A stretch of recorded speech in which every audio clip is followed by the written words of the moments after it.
what you want, when you want it, where you want it. This is The Mesh.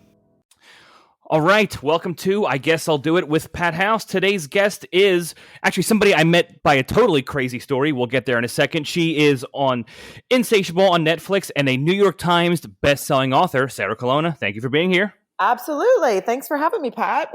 How's it going? It's going. Yeah. So I try to start every episode with like a memory of my guest, and you and I met in the craziest way. We met at Helium in Philly, and the feature on Thursday got fired, and then I came in. And you know the exact. You have to remember this story. Oh, where do I want the light? Right on me. Remember when you said that? Yeah. Yes, and I don't think I'm going to get into any trouble here throwing a name under the bus, but he wasn't a comic, and his name was Chris Carpenter, just like the St. Louis Cardinals pitcher. So I will never forget anything about this story. I know it was for audience that obviously may not know the light story. What I just said is when you often the person running the light will say. The light meaning giving you 5 minutes to get off stage, 10 minutes, whatever you choose. You tell them when they say, where do you want the light? You're like 5 minutes, whatever. And then you wrap it up. Yeah. Well, his answer when they asked him was, I like the light right on me. And that was everyone's first indication that maybe he wasn't a comedian. Maybe he had snuck his way into this gig. It was very strange. Super nice guy, but was too ambitious and somehow. So let's backtrack. How did he bamboozle himself into that? Did he email you saying Helium approved it and then email Helium saying you approved it? Yeah. He covered both bases, right? Yeah. And it's hard to say how, because I was like, sure, okay. Because he was like, Helium said it's cool if you say it's cool. And normally it wouldn't even go that way. So I wouldn't just get, you know what I mean? Either my agent would say like, hey, the club, or the club would ask me, like I wouldn't get a random email from a person. So I probably should have said to Helium, like, hey, is this the guy you, but we just never, for some reason, Helium and I just never talked about it. Like, and that had never happened before. And so he showed up and unfortunately, as a feature, as you know, you're supposed to do a good 25, 30, depending on the night and the length and who else we have. And he had about 10 minutes, I think, of material. And you're probably being generous with he may have done 10, but there's no way it was even a decent 10. No, it was all very it was just very strange. And then I remember the manager at Helium coming in and being like, so, your guy didn't really have enough time. And I was like, my guy, that's your guy. And they were like, what? And off from there we went. And, dude. Yeah. And then you came in and saved the weekend. Well, I did Superman it. Yeah, you're right. I don't even like asking for gigs like as is. I feel uncomfortable as a working professional paid traveling road comic to ask for gigs. And this motherfucker's off the map, just throwing it out there. No, you gotta give respect because I am the same way. I'm like, I don't even want to ask, clubs I normally work in. We're all too terrified as comedians to ask for anything. Absolutely, you don't want to get yelled at or told you're busy or shot down or all this stuff. And this guy's like, you know what? I'm gonna fucking do an A room this weekend and see where this goes. And just when he was like, and then I remember I said to him when he got off stage, I was like, definitely thought I had another 15 minutes before I was going on stage, and he was like, yeah, you know what? I'll do more tomorrow. I'll get some more material by tomorrow. And I was like, oh, you're just gonna write 15 minutes of material tonight? Like, what is happening? That would be his biopic, like No More Tomorrow, the Chris Carpenter story. Yeah. I mean, into any comics wanting to be ambitious, I would say to you, hey, if you're going to try to get in a club like that, just ask to host and, say you have a few minutes. And obviously you should have the few minutes that you say you have. But I've offered to host, ask to host, because you don't need to have as much time when you're hosting. You, as a feature, you got to have you're solid. Yeah, you're very, you have to sustain the show. There's definitely a lot of responsibility. It's experience. It's like it's a good spot. Yeah. And I'm not saying that hosts don't have experience. I'm just saying when you're trying to get in, and you've done a few things, maybe Yeah, maybe no, of start course. with hosting. Don't try to start with 30 minutes of fucking material that you don't have. Absolutely. You know what? I'm going to tag on to that. It's so funny. When I was hosting, I hosted at Helium in Philly like a lot for years. And my friends would go, are you performing or are you hosting? So there's definitely like people don't always view the host as a comic. Did you find that as well early in your career? Well, I see that sometimes, and yes, I definitely had the same idea in my head, but it's so not true because it's a hard job, and you definitely have to be, comfortable and ready. And it feels like it can be thankless at times because sometimes I'll see a host say, "Are you ready for your first comic?" And I'm like, "Don't Yes. say that. You're the You first are the comic." first. Yeah, yeah, Absolutely. yeah. It's you're a comic. You're just happening to have like a little bit less experience, so you're hosting it for now. Like you don't have a Yeah. great time up there. It's your job to bite the bullet too. Like I was always told that like a great hosting set is a bonus. And I totally understand that more now because you have to warm them up. They're cold. I have eaten my balls hosting, but I've also had incredible hosting sets. So a good set is a bonus, but it's your job to set them up because the show is not about you. Essentially, you are you're the first comic. Yeah. And you're biting the bullet for sure, but you're also like getting the experience of reading a room and it's really good experience too. And then there's also hosts that are, like very seasoned comics that do hosting because they like it. So it's like, it can be either way, but you just got to, that's where you got to at least start. I like hosting a lot more now that I'm, God damn it. How do I phrase this? I mostly feature, but I've been headlining more and more the past 2 years. But now, if I'm in a spot where I can host a show, I love it. But when I was mostly a host, barely featuring, I hated hosting. But now that I've done so much feature work and headline work, going back to hosting is so much more fun. Oh, totally. There's definitely those nights where you're like, I don't have to be up there for an hour. Great. Perfect. Absolutely. And also, you don't give a fuck. Do something brand new and it bombs. Who gives a shit? I have other shows this weekend where I'm doing 40 minutes. Who cares? Exactly. And it's your shot to like work when you're, you have that chance to sort of in between comics because, as I'm sure your audience already knows, hosts come up in between the comics too. And sometimes they get to do like a couple jokes or whatever. You can throw something out you've never said before, see if it works, and then be like, cool, that I'll never say that again. Or, or you just made me, I'm doing this. Yeah. You just made my stomach hurt. I wasn't the comic who did new stuff in between other comics because I always felt like I was going to derail the show. I always went to something that was like something that worked, that was honed and like a surefire or mostly surefire thing. That's a good point, I guess. I guess I wouldn't love it if someone was just randomly trying shit out their whole hosting gig. God, forever ago, I was hosting for Greg Fitzsimmons at the Philly Helium. Oh, I love that. Oh, he's so funny. He called me a pussy every night for doing the same act, but I was so new, I didn't know what else to do. But he was going out to dinner with friends in between the two shows, and he goes, when I knock on the green room door, I'm ready. So I didn't have a timetable in between the feature and him. So I am sitting in the green room with a heart attack because I don't know if he's going to be back in 2 minutes, 5 minutes, 7 minutes, 12 minutes. When I knock on the door, I'm ready. Oh, wow. Yeah. That's a mind fuck. This was like 12 years ago. I still get the heebie-jeebies when I think about it. You wake up in the cold sweat sometimes. Yeah. Yeah.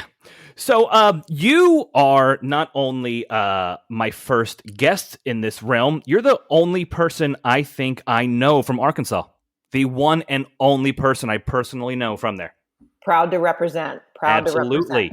But you didn't start comedy there, though, right? No, I grew up there. I was there from the time I was like 5 years old until I finished college at the University of Arkansas. But we didn't have, I graduated in like 97 from the university. So we didn't have, like, there was no comedy around in Fayetteville where I went to college. And like, is that near a city? Like, was it near somewhere with action? Well, Fayetteville is actually, it's a pretty big city. Oh shit! I'm sorry. No, that's okay.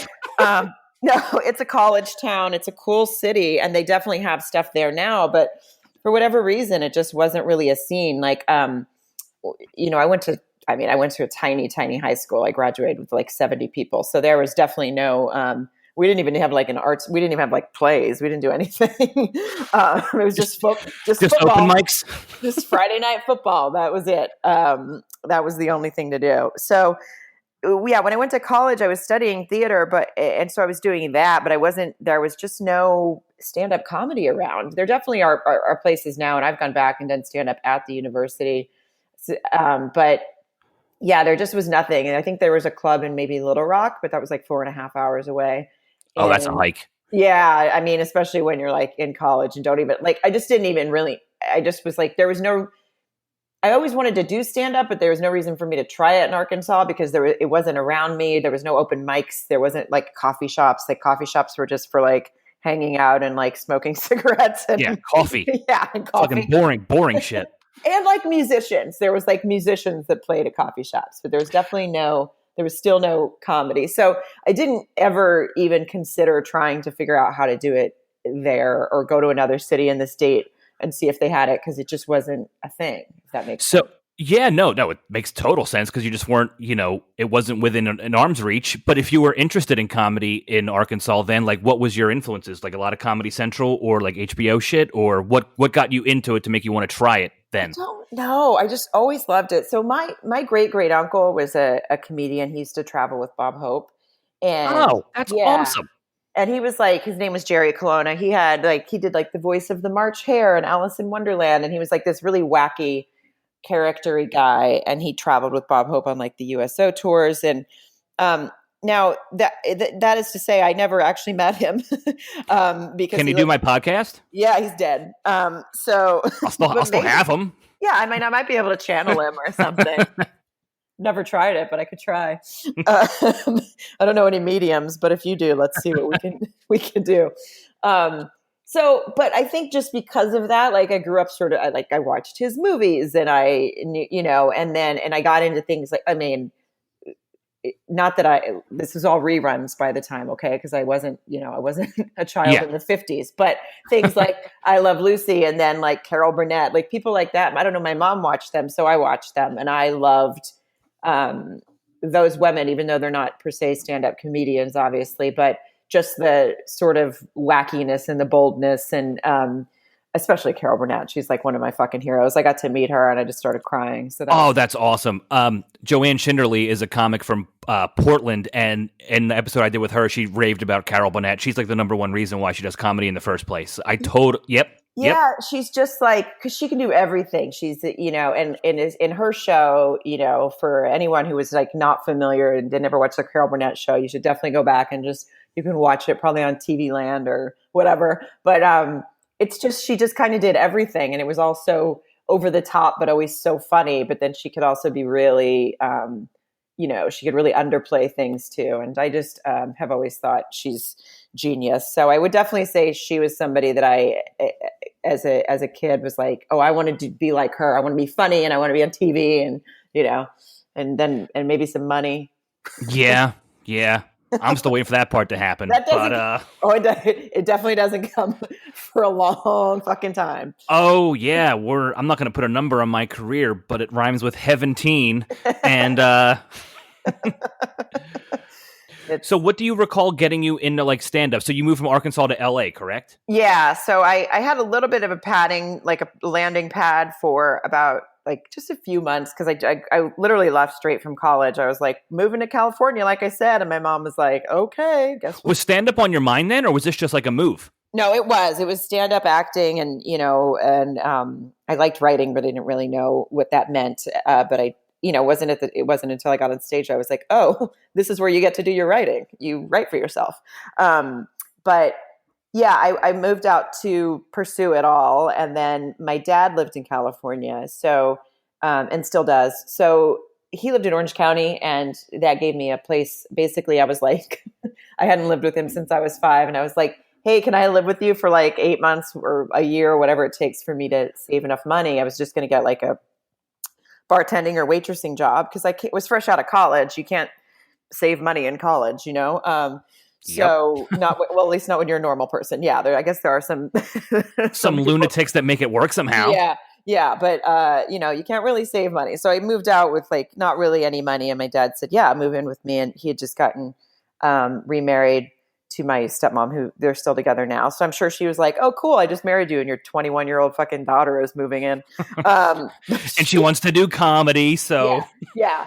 She was, but laugh at all her jokes in the kitchen. yeah, she definitely handled it well. Like, I'm always like, how was that for you? And she's like, listen, it wasn't great, but now you're fine. Oh, that's so, she's like, luckily you don't live here anymore, and now you're successful, so we're fine. I'm like, okay.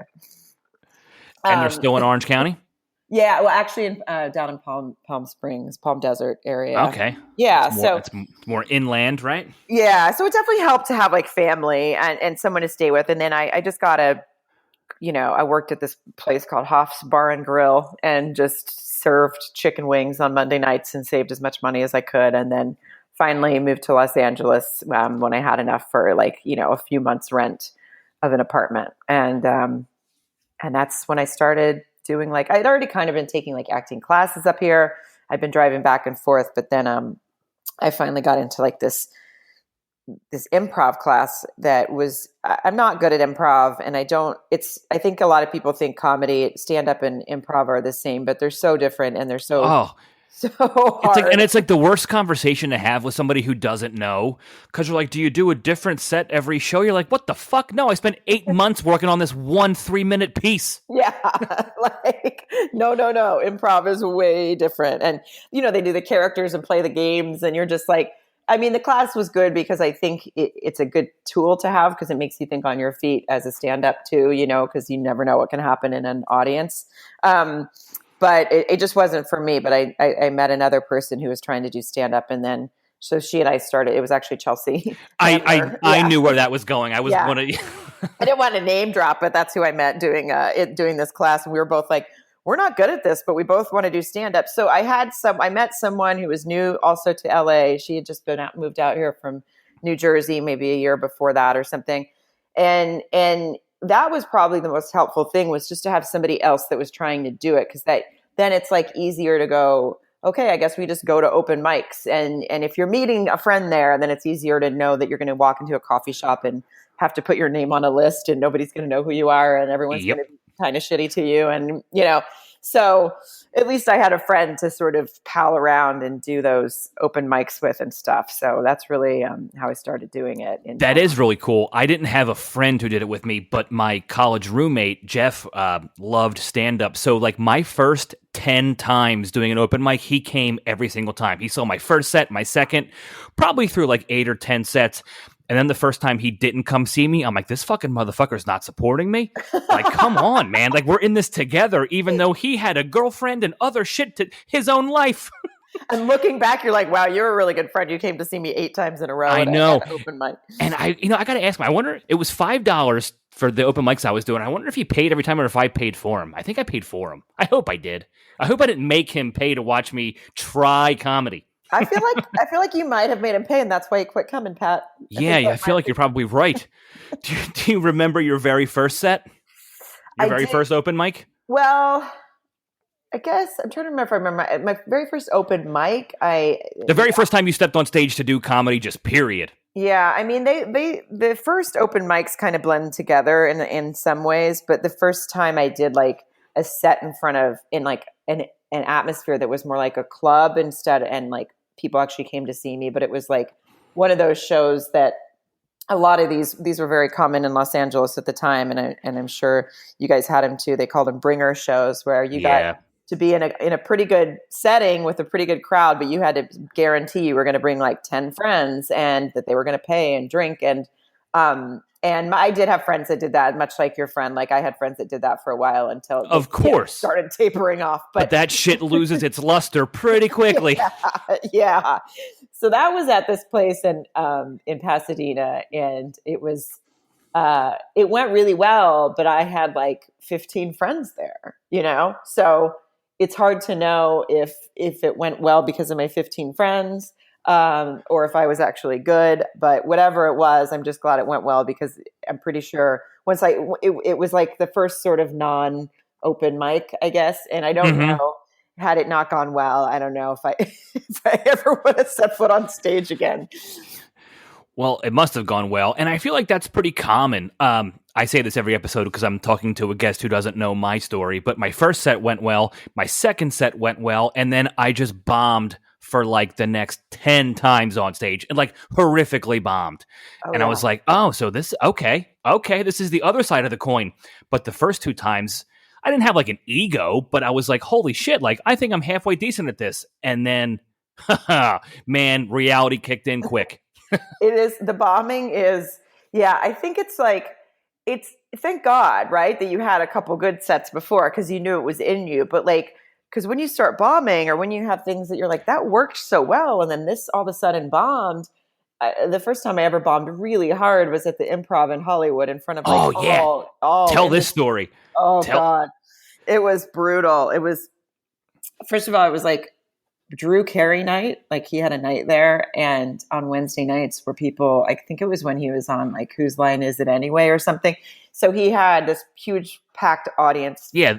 For Drew Carey. Like the name is going to, the name alone is going to bring the crowd. Yeah. That's who they were there to see. And I was doing like a showcase basically that I had been kind of, getting around town a lot and people were responding well. And so I had a decent agent and they were getting me a showcase for this comedy festival. And, and I guess I was supposed to do 15 minutes. Somehow I feel like Chris Carpenter right now because somehow that didn't get to me and I only had 10 minutes of material. Like, what a callback. Yeah. That's the first podcast. That's the first, I guess I'll do it with Pat House callback. You're welcome.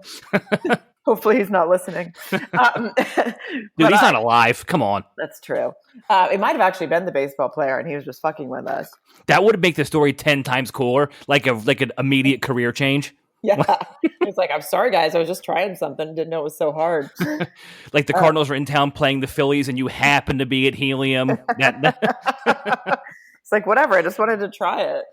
Okay, so you bombing. Let's get back to the... Oh, yeah. Let's get back to the fun part. Oh, God, it still gives me cramps to think about.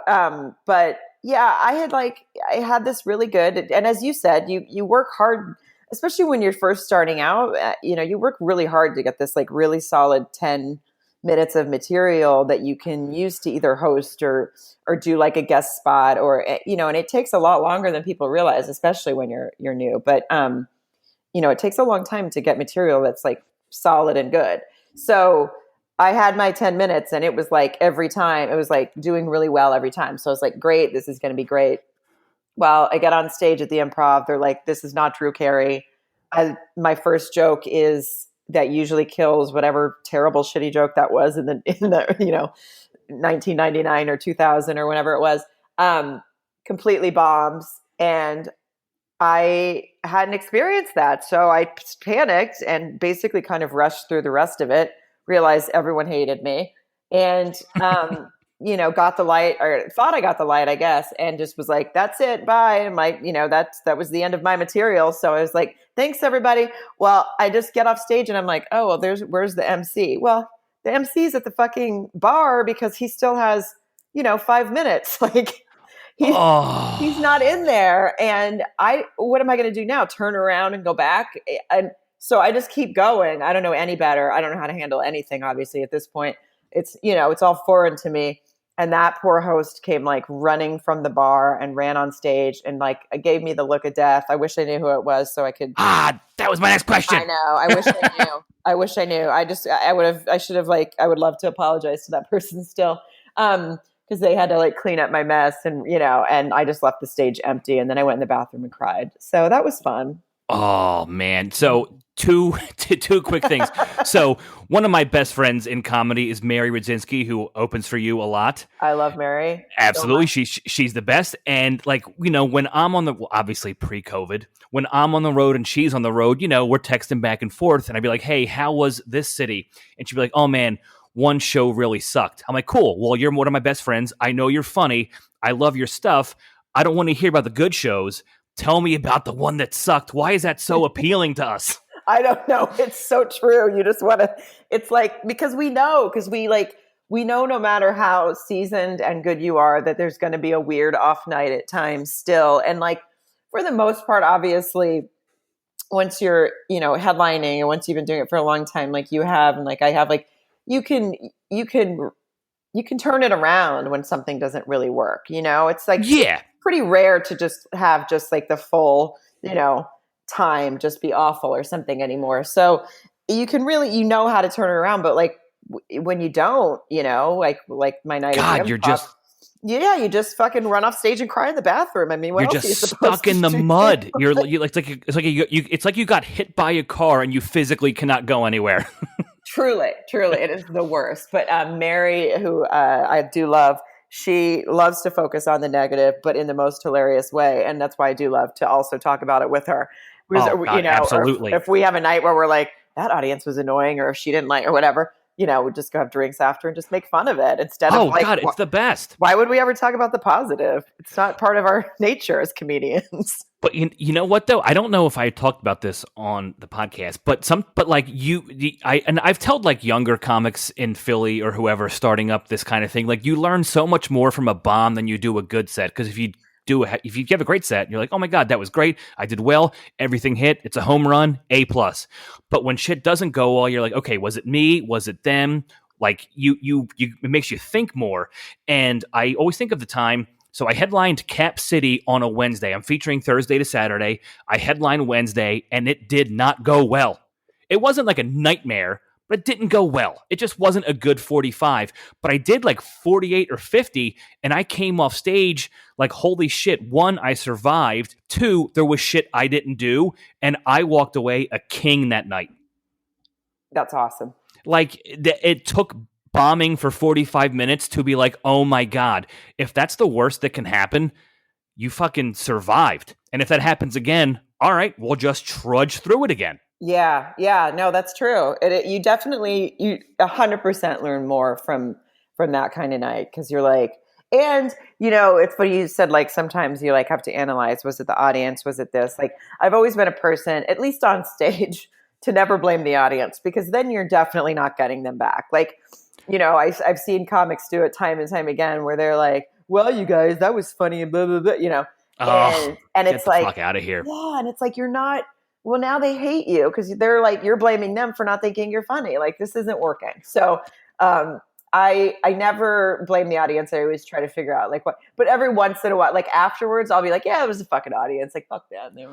Of course, you don't want to call them on it, but you're right. Yeah. Oh yeah. But deep in my bones, I'm like, all of you don't get it. I got my first heckler since COVID shows have come back. Oh, that's fun. It was. I was doing a show in the middle of Maryland on Sunday. It's a great little tiny room called the Cellar Door. It's a really fun one-nighter on a Sunday. So if you do like Baltimore or like Towson or like Magoobies or whatever, you can shoot right over. It's really fun.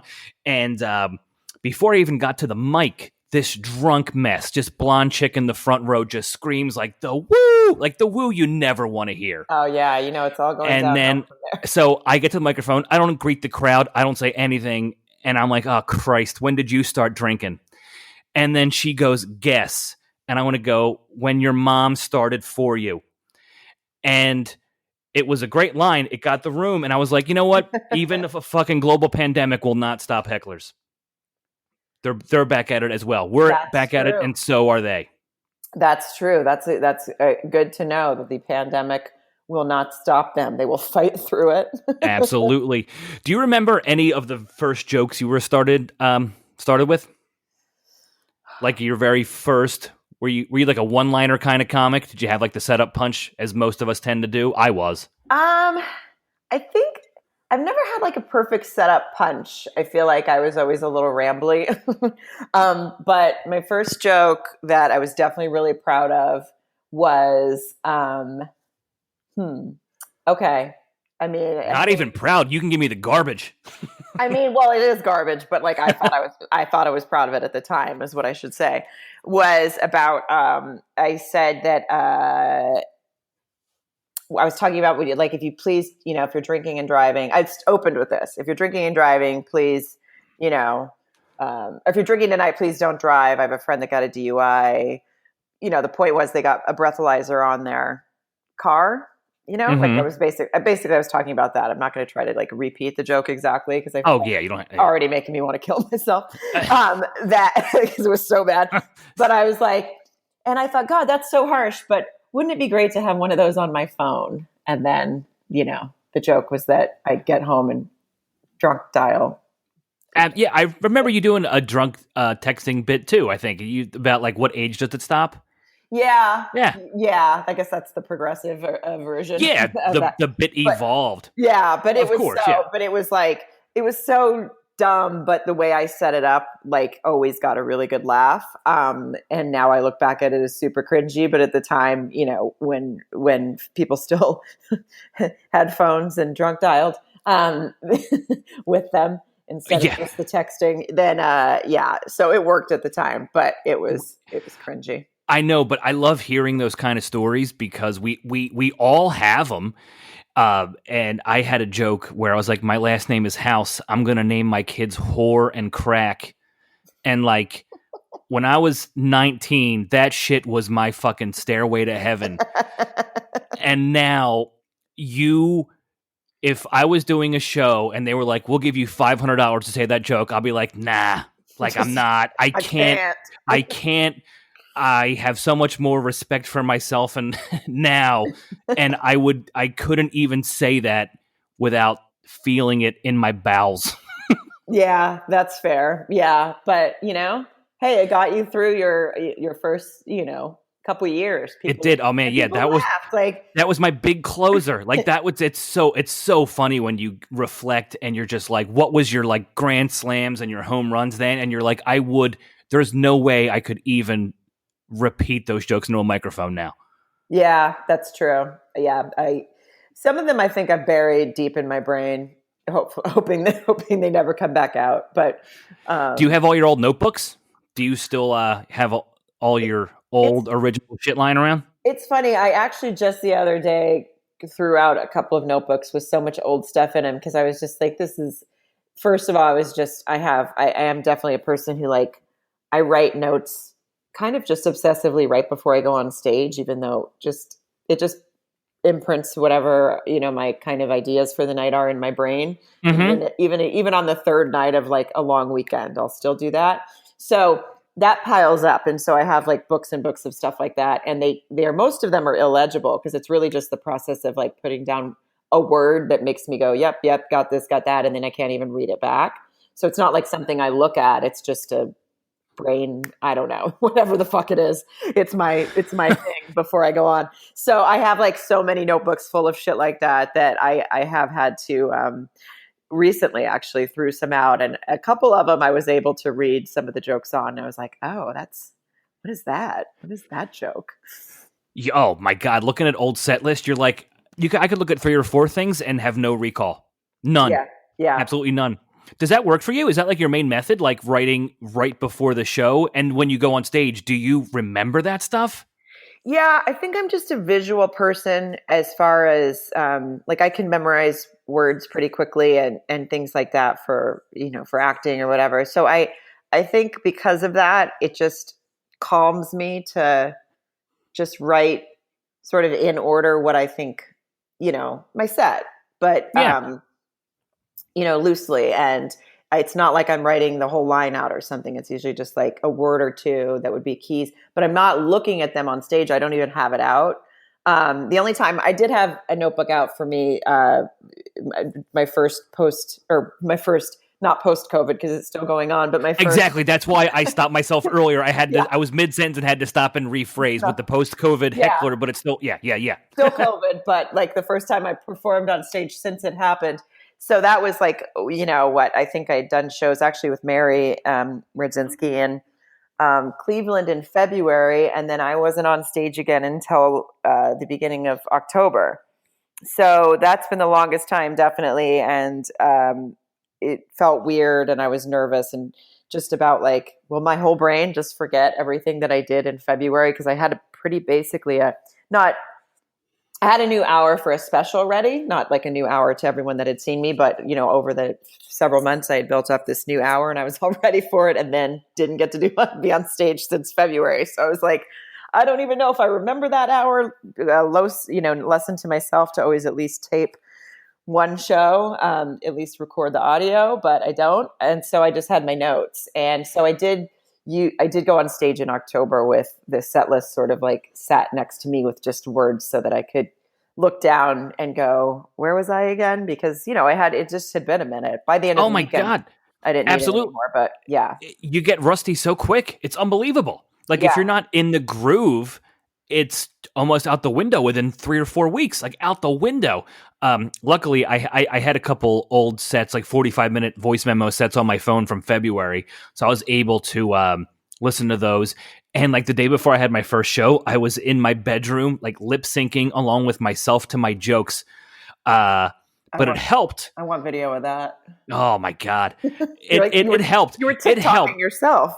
Yeah, it helped. But then the first setback was okay. The second one was not. The second one's where I had the brain freeze, and I was like, "What the fuck are my words? I don't know what I'm talking about. I'm so lost." Yeah, I think it was overthinking too.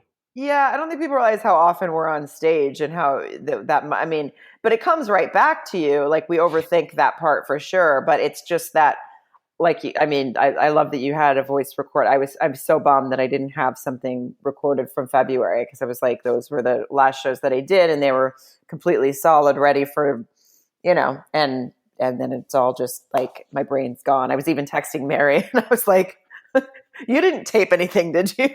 Like, you didn't happen to tape the whole night, did you? And of course she's like, no, I don't tape your sets for you. Sorry. You said Cleveland, right? Yeah, Cleveland. Oh, Hilarities is such a great room. Oh, it's the best. And it was like Valentine's weekend. So it was just busy and fun. And just like, those are those shows that you're just like, and then you do none for 6 months. And you're like, what? I know. This is the super comedy, insidey, like nerdy shit. I'm going to say, I fucking love doing Hilarities because I love that hotel. Oh yeah, the hotel's awesome. The Hyatt's unbelievable there. Yeah. It's unbelievable. Yeah. Oh, believe me, there's times that I'm like, I'm not going back to that place unless they give me a different hotel. There's some clubs where you can be like, oh, I can't. And I'm not trying to sound like a snob, but after a while you're like, if I have to put socks on to get in the shower, then we need to rethink the hotel situation. Yeah. No, that place is ridiculous. Yeah, it's awesome. And that the owner at the club is like it's a beautiful club. It's like a theater almost with like the levels and it's just beautiful. The staff there, the owner and the managers are like above and beyond. They are. I was doing a theater gig. I was opening for Sebastian down the street 3 or 4 years ago at a theater, and the owner came down with a menu, like a paper handheld menu, and said, if you guys want food, call me. I'm going to have it delivered to the hotel for you guys. Like he did it. We're not even performing at his club, but but Sebastian had a long history with them. Yeah. That he still walked down to the theater with a paper menu and was like, if you guys want food, let us know. Like unbelievable. Truly the nicest man in the world. Like the nicest man in the world. He gave me a baseball bat actually last time I was there with it. That's the thing there, right? The autograph bat. Yep. Yeah. So they're very cool. Very, very great place. So you're a big baseball fan. Here's a crazy random fact. I have been to more Cleveland Indians games because of Hilarities than I have Phillies games in the past 5 years. Oh, really? Oh my God, that is funny. I don't think I've stepped foot in the Phillies ballpark in the last 5 years, but I've easily been to 3 or 4 Indians games. That's a pretty stadium. It's really cool. Yeah, it's. I haven't been there many times that it's been baseball season. I think only once, and it actually worked out that there was like a Saturday afternoon game or something. Oh, it's the best. Yeah, I that's one of my favorite things to do on the road is like if it's baseball season and I can hit a afternoon game. I did that in Minneapolis a few years ago, like right when they opened their new stadium, and they happen to have because usually, obviously, you can't go to any night games, and you don't always have Sunday shows. So lots of times, your only opportunity is if they happen to have a Saturday day game, and they did. And so that's one really fun way to get to see new stadiums too. Yeah, no, it's really cool. I do the exact same thing. How many stadiums have you been to? Do you keep a tally? I don't. I should. You'd think I would with my note taking, but I haven't. I can. Trying to think. Have you been to more than half? You think? I think I probably have. Well, there 32 teams? No, 30 teams, right? 30 MLB teams. I think I'm probably in like the 16 to 18 range, I think, of stadiums. I think I must be too. You probably have done more than that. Yeah, but you know what sucks though? I've been in Miami and Denver, not during baseball season. So I've seen the stadium, but not been to a game. Doesn't count in my book. Okay, here, I have them pulled up. Should we go through them, or is that the Oh, absolutely. This podcast has no rules. Okay. Okay, Braves. Been to that stadium? Oh, you know what? Hold on. Let me get a pen. Okay, we done. gotta count these. Okay. Oh, fuck you. Atlanta was a city on a non-baseball. Fuck. Okay. I've been to that one. So that's 1 for me and 0 for Pat. Okay, I'm making the... okay. All right, let's... Okay. All right, let's keep going. Miami Marlins. I have been to that one. No, I've seen it in February. Mets. Motherfucker. No, and it's 2 hours away. Yeah, I haven't been to that one either. But wait, don't they play where the Yankees play now? Don't they share the... No, Mets play at Citi Field in Queens. Right. Wait, oh my God, I know I should... Someone's going to kill me for saying that. Yeah, no, you're lucky this podcast has no listeners. You're fine. Except for Chris Carpenter. Fuck, man. Good callback, and it was like on the tip of my tongue. And honestly, that's that's another baseball reference. That's true. Phillies, yes, both of us, I'm sure, obviously. Yes, many times. Washington Nationals. Been. Oh, me too. Yes, I have been. Cincinnati Reds, I have not been. No, me neither. Milwaukee Brewers, not been. Negative. Pirates, not been. Yes. Oh. Cardinals, yes. No, not baseball season. Okay, I've been. You haven't. Diamondbacks, I have. Yes, me too. Rockies, yes. No, not baseball season. Dodgers, yes. Yes. Padres, yes. No, been outside the stadium. That's a nice stadium. Petco Park? Yeah, it's really nice. It's also dog related, so I'm automatically in no matter what. There you go. It's super nice. San Francisco Giants. Yes, I've been. Many times in that one. That's a nice park too. Or Baltimore. I have not. I have not been to that one. I've always 17-inning game there. Left at 4:05. Got home when the sun came up. Oh my God, that's awesome. That's a good one. Yeah, it was really cool. The only problem with that is they stopped serving beer after the 7th, and you're like, You know what? I think I was like, I don't even know if I was 21. That's why I had the energy to hang out till 4 a.m. Yeah, right. Otherwise, you'd be like, I got to get out of here. Okay, Red Sox, yes. Yes. Yankees, yes. Yes. Tampa Bay, no. No. I was there right before baseball season last year, but if it counts as half a point, I was at Philly spring training, which is right next to Tampa. It does not count, but I was there. You can let it count if you want to, just because it's your podcast. All right. Blue Jays, I have not been. Nah, fuck Canada. White Sox, no. No. Cleveland Indians, yes. Yes. Yes. Detroit Tigers, no. I haven't either. Kansas City Royals, yes. Minnesota Twins, yes. No. Houston Astros, I have not been to that stadium. No, but I was with Dan Cummins in Houston the night the Astros had their World Series ring night, and the hotel was next to the stadium, and I was going to pay for a ticket to just go in and watch the first 2 innings, but I did not have time. Oh, that's fun, though. That's called comedy autism right there. No, but that would have been fun. Exactly, and I would have done it, but I didn't have time. Yeah, well... okay, Los Angeles Angels, yes, many times. That's my team. Not the Angels for me. Fuck. Oakland A's, yes. No on that one. Seattle Mariners, yes. I've been many times. Yes, Safeco is amazing. Oh, it's probably my favorite. I would agree with that. Because if you go to the top, you can see Mount Rainier too. Like it's unbelievable. It's just and it's like downtown, so you can walk around and. Not all stadiums are in that atmosphere. My husband had season tickets for a while, and we would go when he was living there, and we would go so many games, and they have it's just the best. Okay, last one is Texas Rangers. I've been to the old stadium and the brand new one because I went to a playoff game this season when they were playing in the bubble in the new stadium. Oh, so very cool. 2 points for the Rangers. You do. A funny thing about Texas Rangers, I was there for a Phillies-Rangers game years ago, and I'm from Philly, but I'm from the suburbs, 30 minutes out, and I ran into a girl I went to high school with at that game in Texas. Oh, so really? random. Yep. Okay, Yep. She was like Pat. I was like Kate. I was like, this is fucking weird. But yep. Hadn't seen each other in years. Went to high school and college together. Did not see each other for a decade. Concession stand in Texas Wow. at the ballpark. That is hilarious and so random. Very random. How did we do on that? I stopped taking notes. I think we're even. Okay. Well, I was just saying yes or no at the end of that. what's the point of something if I don't know if I won? You won. Okay, thank you. You're the guest. You won. Okay, thanks. Did that cover everything, though? Because you didn't mention Chicago Cubs. Have you been to Wrigley? Wait, you're right. I didn't. Yes, I have been, and I didn't mention them. Did they? Like, how did that place not have? I think you skipped. Did you skip the whole National League? I mean, did I? Where's the? Oh no, I just somehow skipped them. They're right above the Reds, and I somehow skipped them. But yes, I have been to Wrigley, and I don't know how I skipped those. Wrigley is beautiful as well, but like an old timey beautiful. Yeah, the rest of them we definitely covered them all.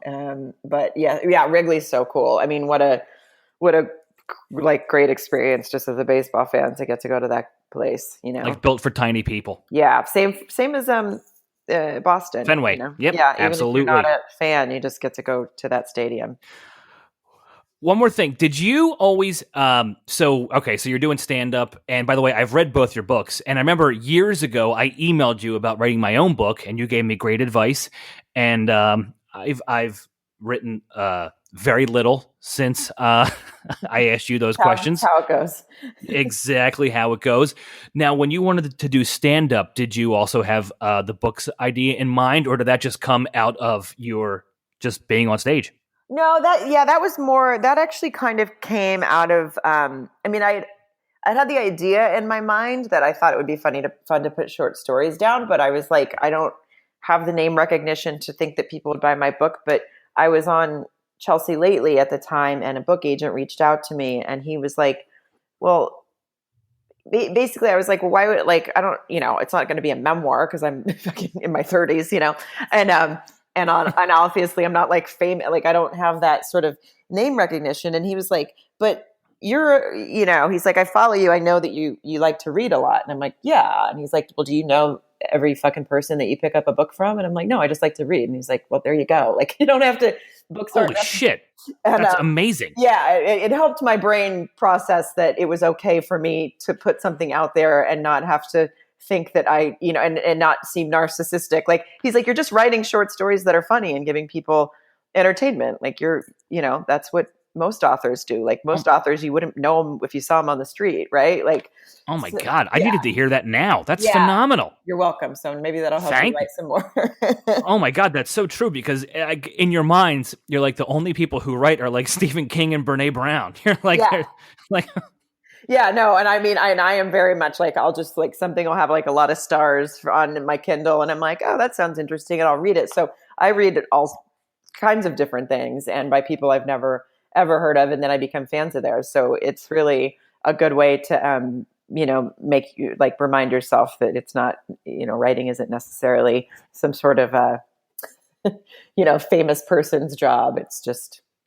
No, that's actually that's phenomenal advice, and it's so true, because I'm the same way when I read, and that's what I love about your books too. Is like they're just short stories that are entertaining, and in my mind, that's the exact kind of book I want to write, because it's just longer versions of maybe bits I've already done, but also stories that are too long for stand-up, but still short in written form. Yeah, excuse me. Hold on, choking. Oh, here we go. First death. And just from choking on water, that's how it goes. You're drinking water? I should have asked you if you were drinking. No, I'm going to Mexico next week, and so we're not drinking for the whole week, which was a real. I mean, I know that doesn't sound like a big accomplishment, but during a pandemic and everything that's going on, it's like you're usually a glass of wine at night or something, but you have to keep your tolerance at an adequate level. Exactly. Because you don't want to get there night one, have 3 wines, and then be, all hammered. I know, but it takes more than 3 wines. I mean, I understand. But well, who knows? But it's not, during the pandemic, I feel like I always found an excuse to have like happy hour at 2. So trying to be a decent human being for a few days. That was one of the first jokes I wrote about COVID.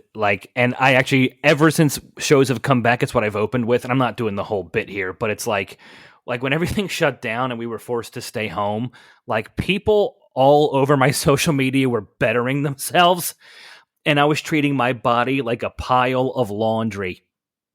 Wow. I just kept adding shit to it. That's and I'm hilarious. I was like, I'll get to it later, but today is not the day. I like it.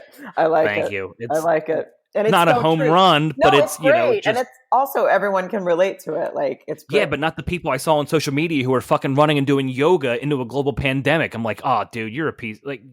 I'm a piece of shit, but you're the real piece of shit. Yeah.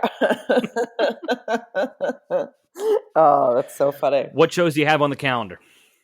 Honestly, right now, not until February. It just didn't. I get it.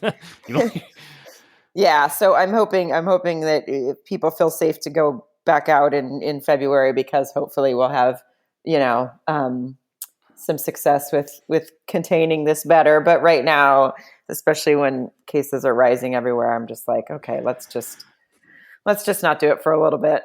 Yep, I get it. And, I've had this podcast idea on my mind for a while, and it took a pandemic to do it. And now I'm talking to comics when we don't have gigs. The crazy shit that surrounds it is hilarious. But that's why I love people's backstory. And that's why where the genesis of this came from is how we all got into this crazy nonsense. Yeah, yeah. So thank you for being here. I appreciate it. Thank you so much. I hope for having me. Oh, absolutely. We will catch each other in 2021, hopefully. Yes. But way overdue to be in Philly, so hopefully I will see you there. Absolutely. We would love to have you back. And that's the thing about COVID too. I'm there in 2 weeks, and numbers are just horrendous. People just aren't coming out right now. I know it's, when I did shows in October, I was like, okay, some people were coming out and they felt, but there's I don't know. It's just hard. It's hard to decide. But when the clubs are doing it right and people are coming out, then it's great because people want something to do. It's just, especially since you have a club there, that's great. We're not even in California. They're not even allowed anymore. They haven't even had shows yet. Yeah. So it's a little different, I guess. Well, dude, thank you so much. Thank you so much. It's so fun. I love shooting the shit with other comics, and we don't have too much else going on right now. So thank you for spending some time here. Absolutely. Anything you want to plug? Anything you want to? Hey, if anyone wants to do some pandemic reading, I do have 2 books. You can get them on my website. It's Colonna, COLONNA.com. And you can also watch seasons 1 and 2 of Insatiable on Netflix, and I'm in seasons 9 and 10 of Shameless, which are available on Showtime and Netflix. So there's stuff to watch and stuff to read, so why not? Fantastic. Thank you for being here. Thanks, Pat. You got it.